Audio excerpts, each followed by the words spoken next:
నా లాస్ట్ వీడియోలో నాకు ఎలా జాబ్ వచ్చిందో చెప్తా అని చెప్పాను. ఇక్కడ టాలెంట్ ఉన్న ప్రతి ఒక్కరికి జాబ్ వస్తుందా అంటే రాదు. ఎవరికి వస్తుంది అంటే టాలెంట్తో పాటు కన్సిస్టెంట్గా కష్టపడే వాళ్ళకి మాత్రమే వస్తుంది. ఒకవేళ నీకు లైఫ్లో సక్సెస్ అవ్వాలని ఉంటే, నీకు జాబ్ చేయాలని ఉంటే, గవర్నమెంట్ జాబ్ చేయాలి అని ఉంటే, నువ్వేం చేస్తున్నా సరే దాన్ని మర్చిపోకూడదు. నువ్వు ఏ పని చేస్తున్నా సరే దానికోసం నువ్వు ప్రతిరోజు కొంచెం టైం ఇవ్వాల్సింది. నేనేం చేశాను అంటే ప్రతిరోజు నేను ఏదో ఒకటి నేర్చుకుంటూనే ఉండేదాన్ని. సో అందువల్ల ఎగ్జామ్ టైంకి నాకు అంత బర్డెన్ అనిపించలేదు.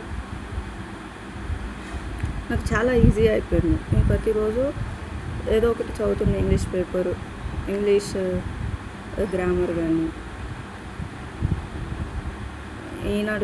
ఈనాడు పేపర్లో డిస్ట్రిక్ట్ పేపర్లో ప్రతిభ పేపర్ వచ్చేది మిడిల్లో, అది సాల్వ్ చేయడం కానీ, ఇలా ఏదో ఒకటి నేర్చుకుంటూనే ఉండేదాన్ని. అందువల్ల చూసే వాళ్ళతో పాటు నాకు జాబ్ చాలా ఈజీగా వచ్చింది అనేసి అనిపిస్తుంది. సో 2020 జనవరి 11న నేను గవర్నమెంట్ స్కూల్లో ఎస్జిటిగా సెలెక్ట్ అయ్యాను.